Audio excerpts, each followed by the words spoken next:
Hey YouTubers, back with part 4 of the TBI, the carb swap using earlier cast iron intake manifold part 4.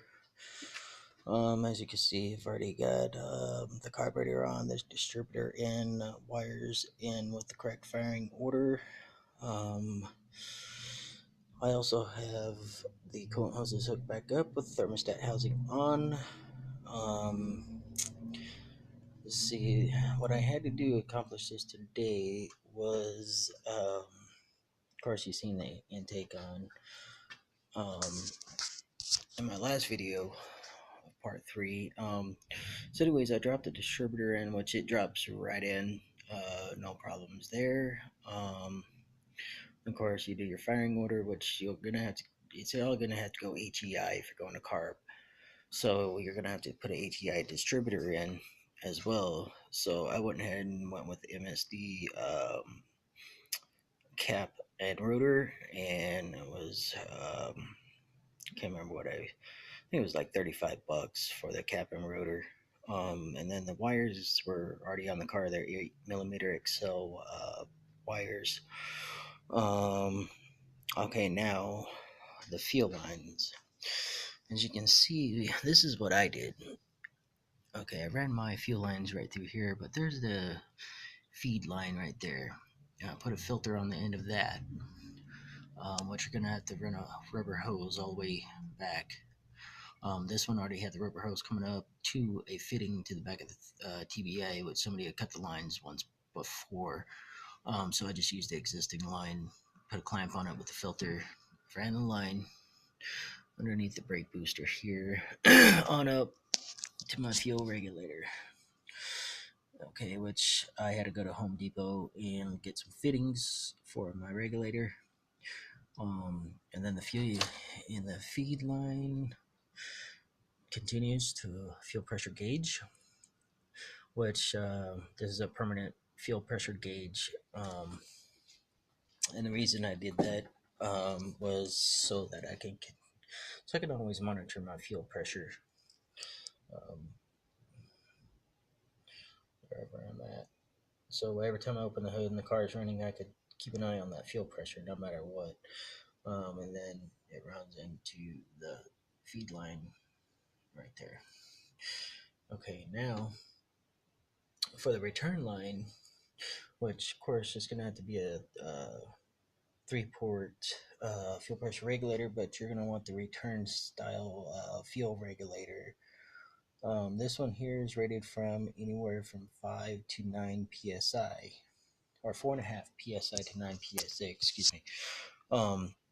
So I got this one from Amazon a couple years ago, which I had planned doing this. I was planning on doing the swap back then, a couple years ago, and just hadn't had the time to do it. And so here I am now.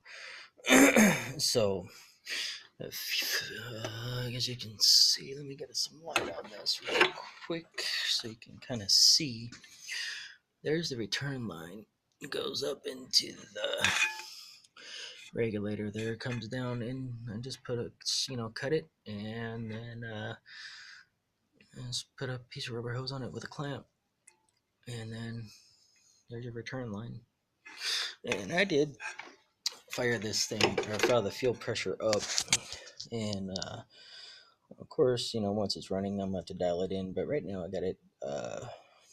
got it close. I got it to about I would say just a little over 7.5 psi, which is leaning more on the 8 psi side, but which is fine.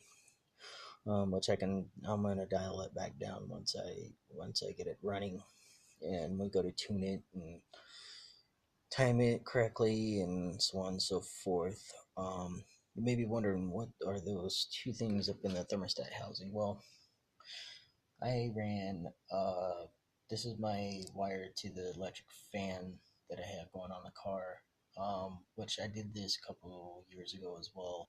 I was having problems with the wiring to my fan, which they wouldn't come on, which my temperature sender switch was going bad, and I kept burning out relays as well. So I went and got a brand new relay kit, And so I decided to run the uh, temperature sensor right there in my housing. So that way, once the car gets up to 180, she'll kick the fans on as soon as that thermostat opens up. She kicks them on. Maybe, not as soon as, but she kicks them on just shortly after the thermostat opens up. Um, so anyway, as you can see, that wiring goes to a relay right there that I mounted on the firewall, and then of course it goes to my fans back here. So that's um total different thing there, which you know you're probably gonna have to do if you gotta run an electric fan. You're gonna have to rewire your fan because fans are computer controlled in these cars, and so so now mine is manually operated with that relay. Um, let's see. As you can see, there's a mess of wires over there, which eventually, once after I get this thing running good, tuned good, I'm going to remove that whole wiring harness, the computer, and all that garbage out the way, which that's a whole different ball game right there. 'Cause the wiring in this thing is all hacked up. Um, and somebody's been into it, I believe, more than just once or twice. I believe several times, and so there you go. Um, which I did the best I could to, you know, get my wiring um, to where the TBI unit would run on this car, but nah, it wasn't running very good. Like I say, everything was just dialed in for a stock motor, and this motor here, since I have a cam in it, just cannot.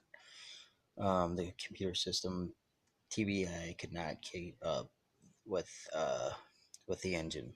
So, with that, the symptoms that I had was going to when I go to take off and get in high RPMs, it would just totally bog and act like it was just starving for more. I wouldn't say fuel; it was starving for air. Um, and it was just running rich all the time. Exhaust fumes would just flood out my garage just with it idling. The timing didn't matter where the timing was set. She still, you know, uh, would pull off her vapors out the exhaust. Um, so I decided, it's time to do the carb swap. And so once all this is in and it's dialed in, and we'll change the plugs, put some new plugs, and I'm gonna go ahead and put a new set of wires on this thing too, um, just to just for you know just to say that I did it. So I'm trying to think what else I had to do to make this happen. Um, but like I say, I ran the fuel. The fuel is good.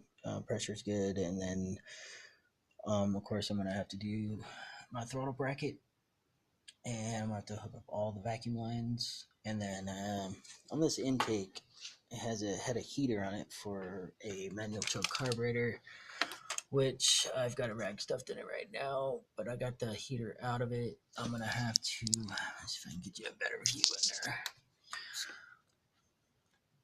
I don't know if you can see that too well, but just right behind there. You definitely see right there. There's a couple of you see the bolt hole down there to it. So I'm gonna put a plate over that and cover it with a gasket and so on and so forth. And then let's see, let me find that little heater tube that I have for this thing. Sorry, my garage is a mess right now. I'm one of those guys that I work with a mess and I know where everything's at. Touch it and move it, and I don't know where anything's at anymore. So, anyways, here's that little piece I was telling you about. So, it just would not go in. So it's no big deal which a cover could be put over it, but I just wouldn't be able to run a manual choke carburetor on this car. Other things I've got to do is I've got to wire up the choke, which I plan on finding a hot wire somewhere and just run it to the choke on this thing. Um, let's see, run vacuum advance, get the vacuum line run, which along with other vacuum lines, which there's not very many with a carburetor setup, not as many as there would be with a TBI setup. Again, this is simple, primitive, tune it yourself. A mechanic's ideal setup is to be able to tune his own carburetor. HEI, high energy ignition. So we'll see what she does. I believe I might see some more horsepower out of this car. Just because the other setup wasn't made for this engine, and this setup here is more adequate for this engine. So there you have it. So we'll see what happens. Hopefully soon, I will be able to fire this thing up and be able to tune it. So there you go. This TBI to carb swap using earlier cast iron intake manifold part 4. Thank you guys, and please remember to like and subscribe and keep watching for part 5.